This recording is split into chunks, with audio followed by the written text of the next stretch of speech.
Okay, let's go ahead and get started. I know people will join us as they can. Welcome everybody to the Town Hall CEO with Dr. Lynnette Watkins. Dr. Watkins, we're thrilled you're here today. And we are going to listen to you for a little while, and then we'll open it up for questions for everybody.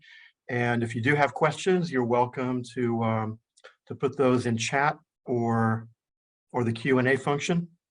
And I will see those, and I will summarize if there's a lot of questions on the same topic, and send those over to Dr. Watkins, and we'll go until 12:45. So with that, I'll turn it over to you, Dr. Watkins. Thank you, Jeff, and good afternoon, everyone. And thank you for taking time to talk with me today. And this is your forum, and it has been a pleasure, and really time has flown to serve as your president and CEO. I'm approximately a week shy of 7 months now, so time has really moved by, but I know it's been a challenging time for each and every one of you, but please know how proud I am and the senior team, as well as the board in our community, on all of the great care and service to our community that each and every one of you has brought forward every single day through particularly challenging times. And as we move forward during this new phase of the pandemic and recover, renew, refresh, I hope that each and every one of you has some time to take care of you and to spend a bit of downtime, time with friends and family, and really have a chance to pause and reflect on all of the great things, the great care, the great services and support that Cooley has brought to the community. And with that, I'll yield back to you, Jeff.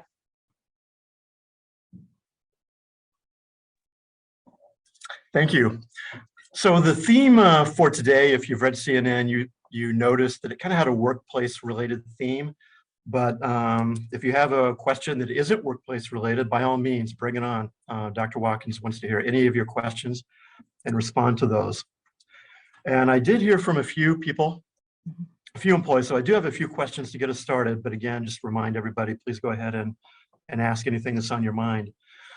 So no secret that in this environment of the economy, there's been a lot of employees moving jobs, moving around, not only in healthcare, but all sectors of the economy.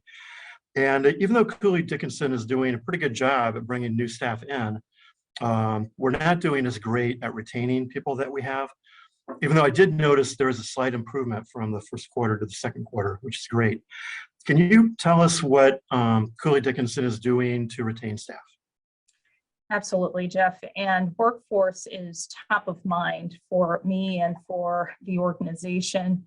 And we cannot provide the care and the services that we have committed to already, much less those that we anticipate providing into the future in the locations that we're currently serving and into the future, without a strong and resilient workforce. And we realize that each and every one of you is tired, and that we have had significant challenges, as the rest of the region and the country has, regarding vacancies.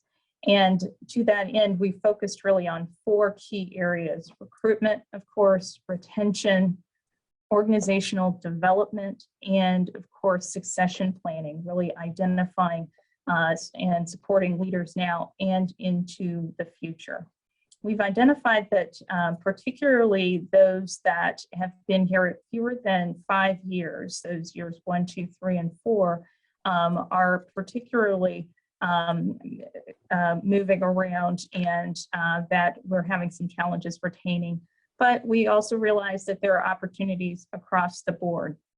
So whether it is in your specific area, and I know there are, for example, in nursing, there is nursing mentorship programs, nurse residency programs, and other development programs. You will hear now and into the future organizational opportunities to continue and develop both in your core competency as well as a leader. You will hear shortly from our HR team that Mass General Brigham is also engaging in an enterprise-wide managerial development program focusing on some core competencies on what it takes to be a good manager. So Master Brigham realizes that we also across the board have some developmental opportunities, and in order to have a solid foundation as a leader, that there are some key areas to focus on, such as budgeting, such as performance evaluation, and others.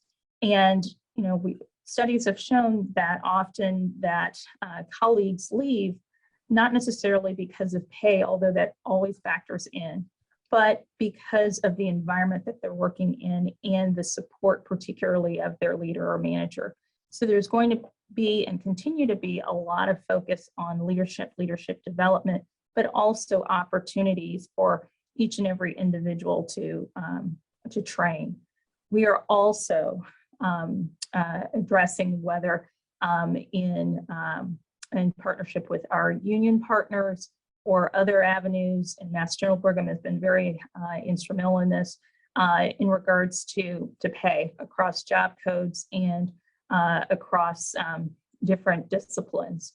And it will be incumbent on you and your managers to have those individual dialogues regarding which areas, but please know that there has been an enterprise review of jobs and job codes. And when applicable, that those job codes will be reviewed and evaluated appropriately. We do have to, of course, again, particularly for those positions that are under bargaining agreements, work in concert with our union partners. And there are guidelines that we have to follow. But please know, under the leadership of Deb Grant and others, as well as your senior leaders, that those are all being reviewed. Thank you. I realize I should have introduced myself. The talking head, not everybody knows who I am. Jeff Harness, I'm the Chief Community Relations and Communications Officer. So the next question is also workforce related, and I know there were two job fairs recently, one for clinical, one for non-clinical positions. And even though you're talking to employees right now, what would you say to prospective candidates? Why should a candidate choose Cooley Dickinson? Well, and you're exactly right, and the emphasis is on choice, particularly the Cooley choice. So we are an organization, first of all, that is known for providing safe, high quality care in the community. We are also good community partners, and I had the opportunity to sit down with a couple of our key senior leaders and really review all of the important engagement and involvement that several members of our team across Cooley are involved in, whether it's board members or leaders or volunteers. We are a community that is committed to being a great community partner. We are also very much focused on the patient and on ultimately what is best for patients. And additionally, it's also Cooley is also a very collaborative environment that we come together, particularly during stressful times like the pandemic and the surges that have occurred. We come together, work together, and focus on truly what's important to the patient. Additionally, I think Cooley is a great place to work. While we have our opportunities and we're always working to do better, I think that mindset really sets us apart.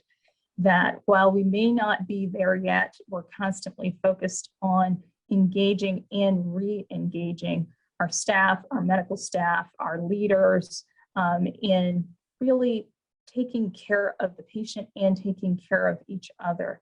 We have a very, very supportive employee engagement group led by Megan Murphy, and that team's incredibly important in really re-emphasizing and celebrating what it means to be a part of Cooley. So there are so many things that really make Cooley special, not the least of which is our people. Thank you. With your comments in mind about recruiting and retaining staff. Can you talk a little bit about how that applies to physicians and other medical staff? Absolutely. So, there has been a lot of focus around recruitment of providers and staff. And Dr. Mitian, Tanya Roy, Dr. Ennis, the Medical Executive Committee, key medical staff members have been actively working on this. And the first question that we have to ask is, what's working well? The second one is what's not working well. And one of the things that you will hear about soon is the provider satisfaction survey.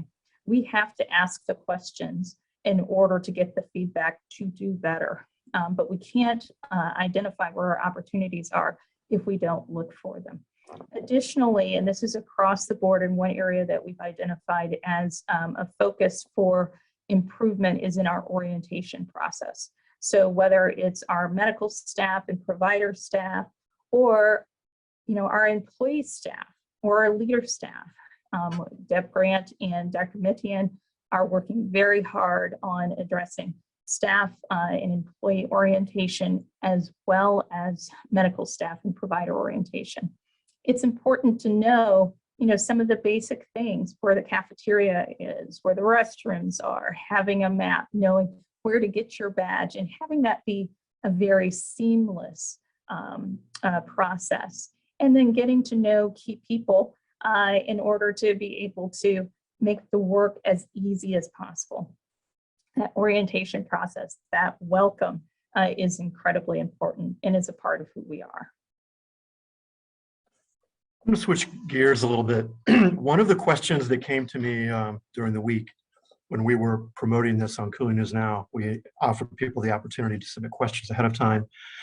And I'm going to just paraphrase this very, very briefly because it was a long email, but it really comes down to safety concerns. And so if you could address not only safety concerns, what we're doing to make sure we're the safest possible organization, but also how we communicate with each other, how we talk in a way that's respectful of each other and moves us forward as an organization.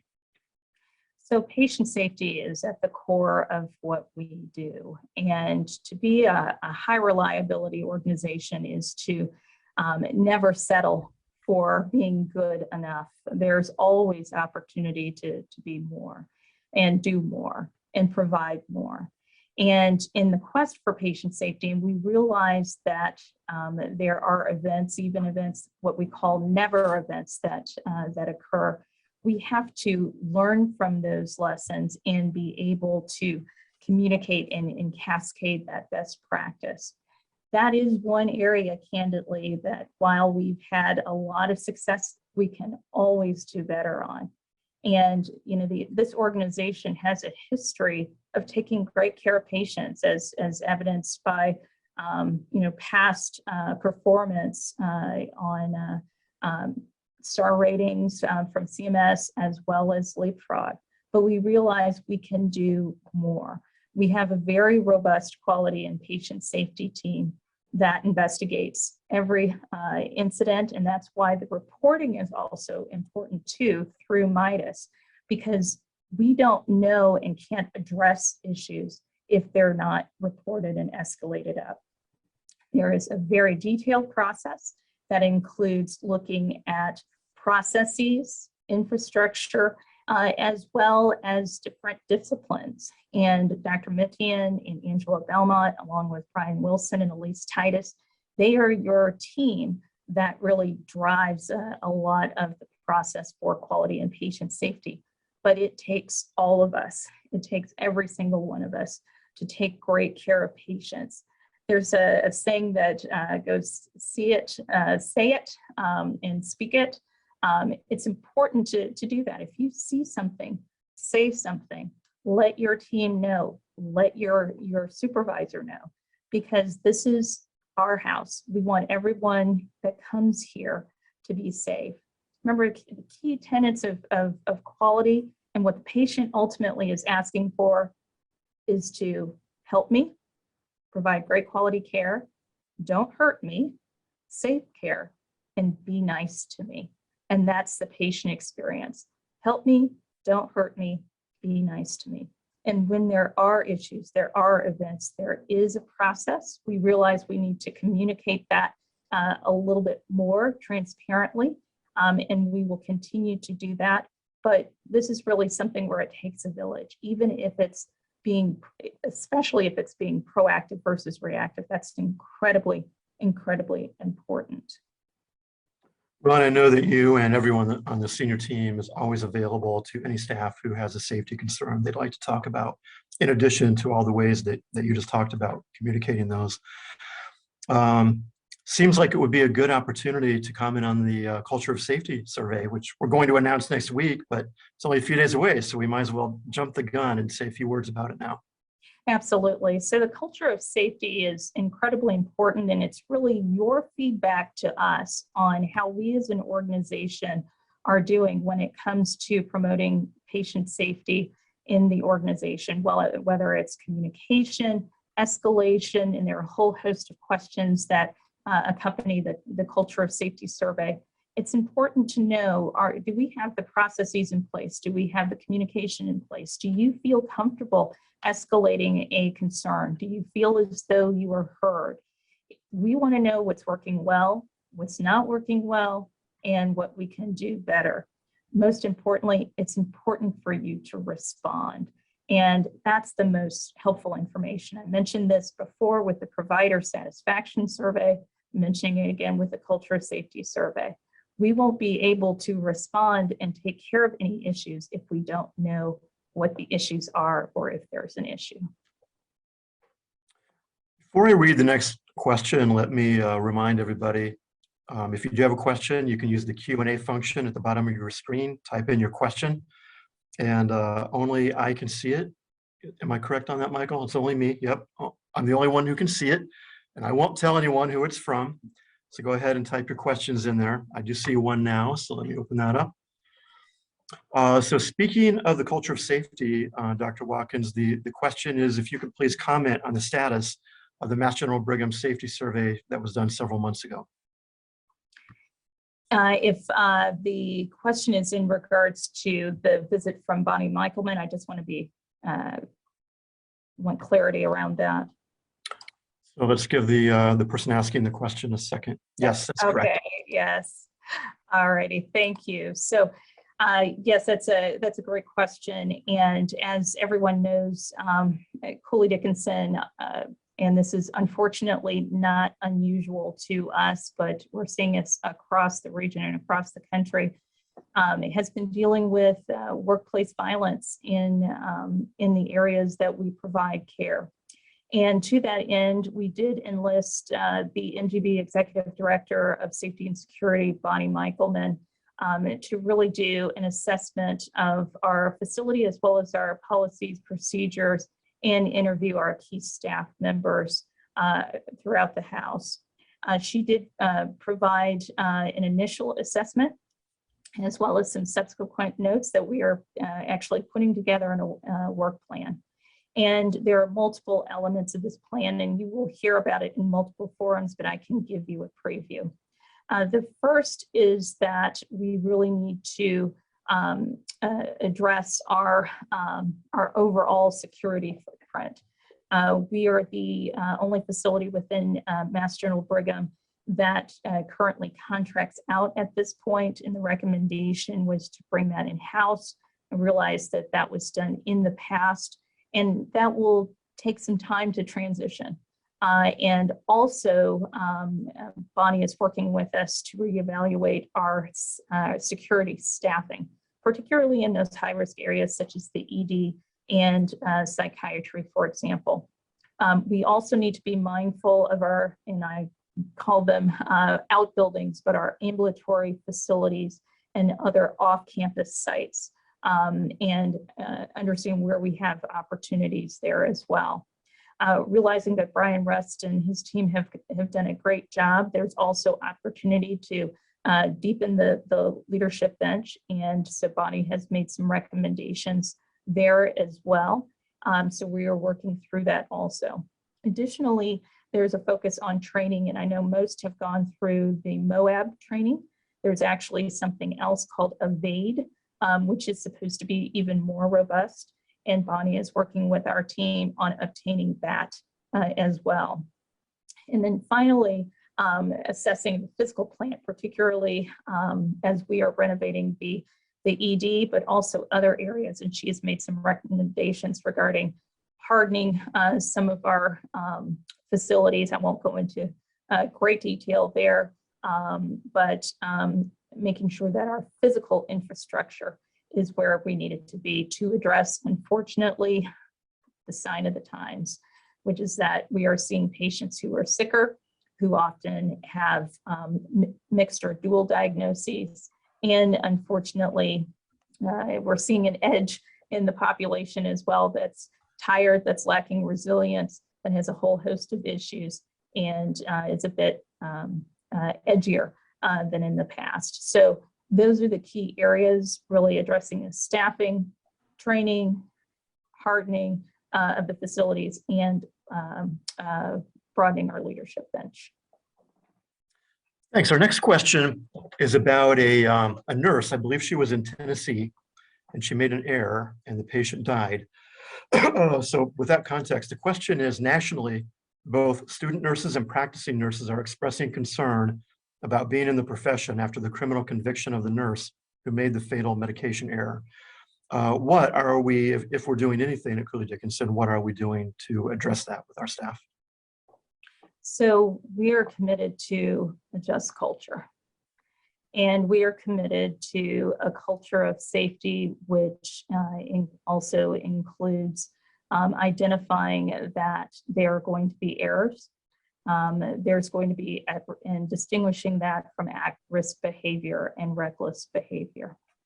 Our colleagues at Mass General Brigham, the CNOs and the CMOs, have sent out a joint letter acknowledging the situation, as well as reinforcing that we are a culture that is and has emphasized safety, and that errors do happen, and that it's incumbent upon us to learn from those lessons. I'll share a short story with you, and some colleagues on the line may know about this already, but at one point when I was practicing, I hit a fork in the road, and there are, as you know, never events. And I was involved in a wrong site procedure, and I was the surgeon. And I've got to tell you, it was one of the toughest days, if not the toughest day of my career, and one of the toughest days of my life. And there was a lot of due diligence, and I can tell you, looking back, and it's still hard to think about it even today, that there is very much a Swiss cheese effect. And you know, having to disclose to the patient that this had happened, to the patient's family, that this has happened, taking the patient back to the OR, and then going through the due diligence of the debrief and the lessons learned, and of course, being a practicing physician at that time, the medical staff peer review process. It is devastating. It's devastating for the entire team, and it's devastating for the surgeon, and that surgeon was me. I can readily identify with the nurse that was involved. And though I don't, and we don't, and most of us do not know the details of the matter, please know that Mass General Brigham, that Cooley Dickinson, that I personally, that your team are committed to a culture of safety, a safety that promotes learning from errors, addressing at-risk behavior, and appropriate remediation when it comes to reckless behavior. Thank you for sharing that. My guess is everybody who's had a clinical role can relate on some level to that experience. The next question, actually, we're going to go back for a minute to the previous conversation. I didn't scroll down and notice this question in time, but for anyone who does have a suggestion, can Can you offer a timeline for when people should get those suggestions in, and specifically about security staffing? Sure. So I would recommend that when there is an issue that happens, that you escalate it to your supervisor as soon as you can while the details are fresh, and to follow up and ask for feedback. It's important that that your supervisor has that as close to the time of the event as possible, so that he or she can collaborate and do their investigation and get more of the details. I think it's also important for us, especially when there are lots of competing priorities, to follow up and provide feedback. I know I'm someone that needs to do a better job of that. I think we all do, especially in these challenging times. But it's very important in real time to report those issues both to your supervisor, and I would also say make sure it's documented in MIDAS, because that is our repository. That is where we keep track of things, and it also allows our patient safety team to also review, coordinate, and collaborate with the senior team regarding next steps. Thanks. The next question I have, again, I'm paraphrasing from a much longer question and conversation, but the theme of the question is, so Cooley's been around a long time, and like any organization has its own particular culture, like any organization does. And sometimes that's for the better, and sometimes that we could do better. And for the parts of that culture that are better, as we enter this next phase of becoming part of Mass General Brigham, how do we make sure that we're retaining the best parts of our culture so that it still feels like Cooley, and we still, feel like we're all in this together, part of a family, some of those themes that it's always felt like when you've worked at Cooley Dickinson. So if you could comment on how you see that balancing act playing out. Sure. Well, a change and transition are always a challenge, and it feels like, particularly for the last 2 years, we've been going through a lot of change. But Cooley is a very wonderful, special place with a lot of history and a lot of great things to be really mindful and proud of. And I think sharing our story is one of those jobs that we need to continue to do, and continue to really tout all of the great things that are here with Cooley. I think also celebrating each other and celebrating the successes and communicating those successes are incredibly, incredibly important. Sharing best practices is also important. The senior team, and when I think about this question, I think about a lot of the work that several members of the team are doing, but particularly our development team, as well as our marketing communications team, are doing, and really sharing our story, particularly with the community, because sharing that story cascades and creates additional ambassadors, and we are all ambassadors for Cooley, but it creates additional ambassadors in the community that continue to share the story, so that we get that additional wave of gratitude that really supports us and continues to do more. So I think that really celebrating our successes, sharing our story, recognizing the great history that we have here, and looking forward to really continuing to grow and expand Cooley's footprint will really help Cooley to continue to maintain and grow its culture. Expanding and growing our footprint could not have been a better segue to the next question, which is, can you please talk a bit about what the new Director of Network Development will be focusing on at Cooley? Will we have opportunities to work directly with her to help Cooley have a more productive relationship with other Mass General Brigham hospitals? And then the last part of it, will there be an effort to streamline services across all the facilities? So there are a lot of questions in there. If you want me to read it again, I'll be happy to. Sure. So I'll take the first question first, which is, have the pleasure of having Lori Auer, our new Director of Network Development, on board. She started yesterday, and she has over 25 years experience of business and network development strategy and partnerships, particularly partnerships with physicians and physician groups and partnerships with other hospitals and healthcare institutions. And in her role, she is going to be our primary point person working with us and with other members on the senior team in really developing and growing our current partnerships with physicians and other healthcare institutions, but also identifying and developing new ones within MGB and perhaps outside of MGB. She also has reporting into Mass General Brigham community physicians and our colleague Lynn Stouffer. And with that, we'll help bring MGB resources even closer and allow us to leverage those as we continue to grow Cooley's footprint. There are so many service lines and so many initiatives already underway, whether it's oncology or maternal fetal medicine and OB and other services that we already have with MGH. With MGB, we'll be able to continue that and also have the ability to potentially partner with other facilities within Mass General Brigham, whether it's Newton Wellesley or Salem North Shore or the Brigham, the Faulkner, the Ioneer.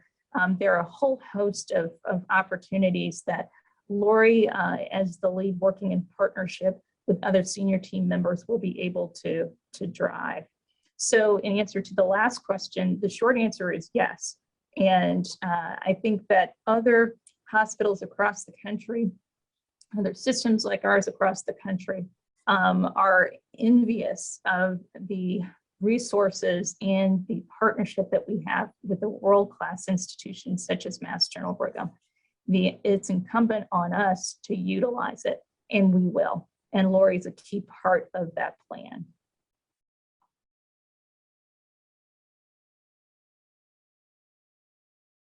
To drop those in the Q&A. And while we're waiting to see if there are more questions, I'll put one to you. So you said in your introductory remarks, you've been here almost 7 months. So congratulations on that. You survived the third wave. You did not come at an easy time. Oh. So let's acknowledge that. So you've been here long enough now to know us fairly well.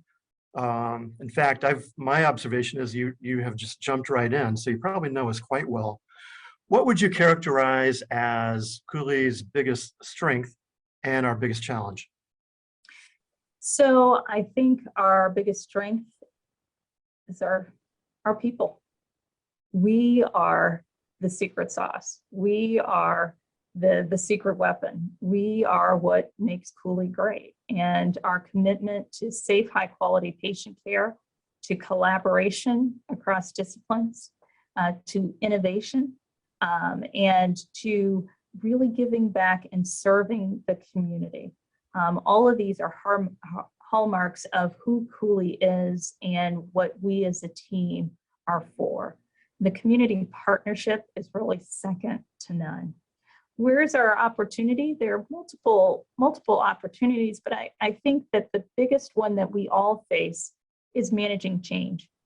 Change because of COVID, change because of Mass General Brigham moving from a holding company to an operating company and having more involvement locally, change, and I know you've heard about the community division, which I can certainly explain a bit further. Even change in our patient populations and our workforce migration. There's just a lot of change and uncertainty out there. And that's not even touching upon the geopolitical issues of the day as well. So managing through change, having a great sense of optimism, because with change there is opportunity, and moving forward is really our biggest challenge.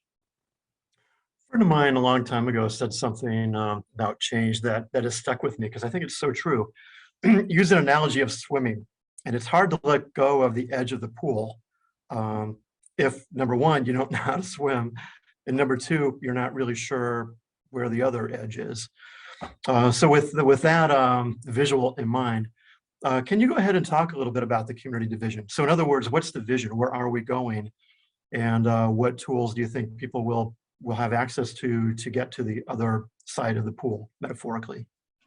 Sure. Well, I think this is a great opportunity to swim in the fast lane, so to speak. So to take your metaphor, the community division I see is a great opportunity for us in concert with other community hospitals and entities, such as our sister facilities, Salem, Newton Wellesley, the Island Hospitals, and Wentworth Douglas, to really partner and collaborate on a lot of initiatives, both operational, service line, et cetera, and really to give the community hospital a voice in the very vast Mass General Brigham Enterprise organization. Mass General Brigham, previously partners, has been focused, and our leaders would be the first to tell you, on the news and issues that affect primarily academic medical centers. But what they have realized in their wisdom is that care is local and that community care is essential, particularly high quality community care. So to that end, in the FY 2022 priorities for Mass General Brigham have really emphasized community and local priorities, particularly in key service lines such as orthopedics and bariatrics and others. But the key thing is that the focus is on the community. So this community division led by Greg Meyer, who's the president of the community division and EVP of value-based care, really puts into focus and puts resources and support such as for HR, finance, and other entities, really a focus on the needs of community care. Our focus is less on research and graduate medical education, but it's more on access. It's more on ambulatory. It's more on service line development. It's more on community health and health equity.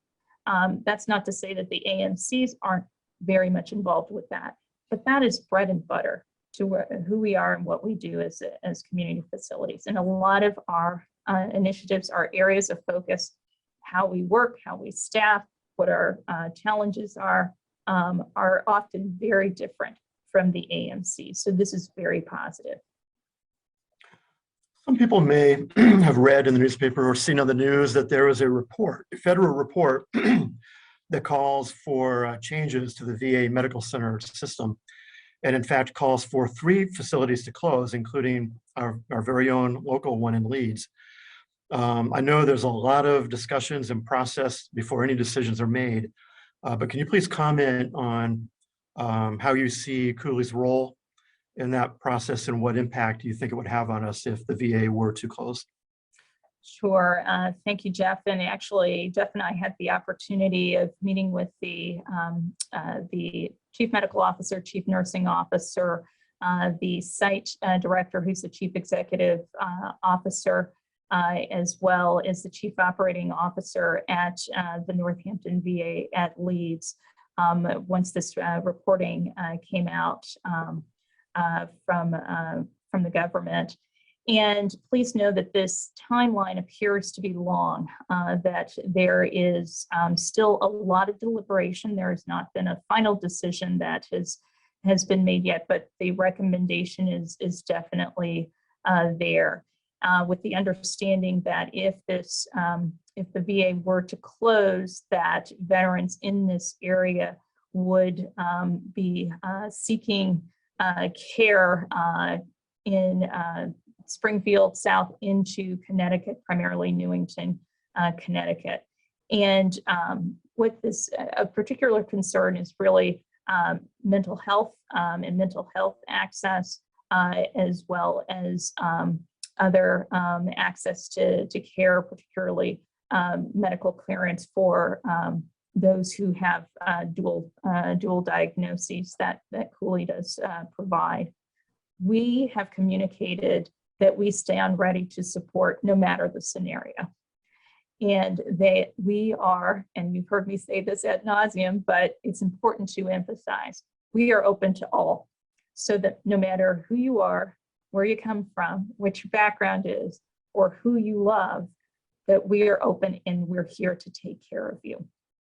We communicated that as well to our VA partners, and that while we would of course, need and continue to need and solicit support regarding understanding the special needs that veterans have, particularly PTSD, traumatic brain injury, issues from Agent Orange, etc., that we would partner in care and we would ask for and get support whenever that is medically appropriate and needed. So it is one of partnership. We've offered our support to the VA regardless of outcome, and we will stay close to the issue. Thank you. So the next question is probably the final one of the afternoon. I think we'll be out of time by the time you answer it. So if time says, I guess I said that part, can Lynnette comment on the FY23 budget process and what you see in your crystal ball for the upcoming year for our finances and other issues?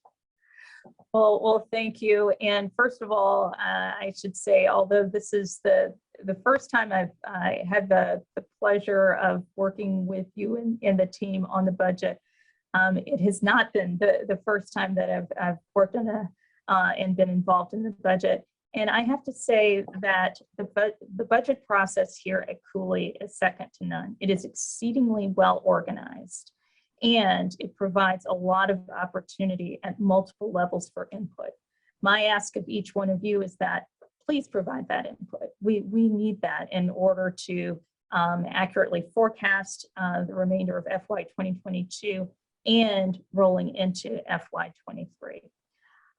What's in my crystal ball? Well, first I should preface this, and I think you know my bias. I'm an optimist. So I anticipate that FY 23, barring any future surges, is going to be better than FY 2022. Will we have some headwinds? Yes, absolutely.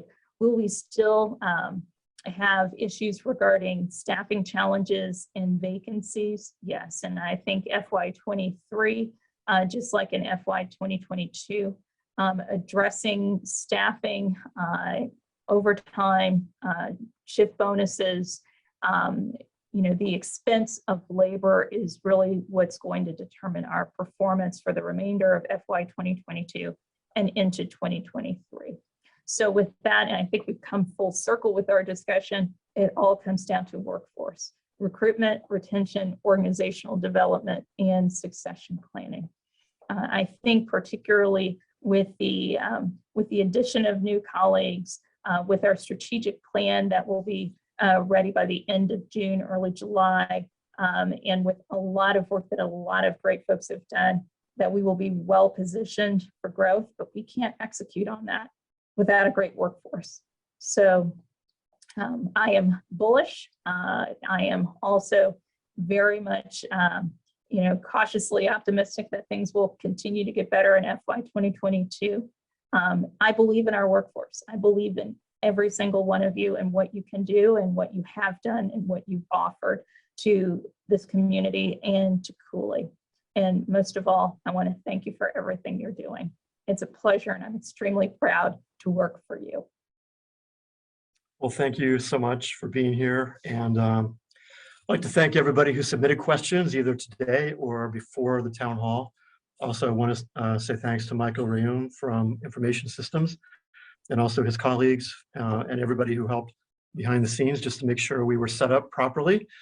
So with that, I will wish everybody a wonderful rest of your afternoon, and we will let you know when the next town hall is. Take care.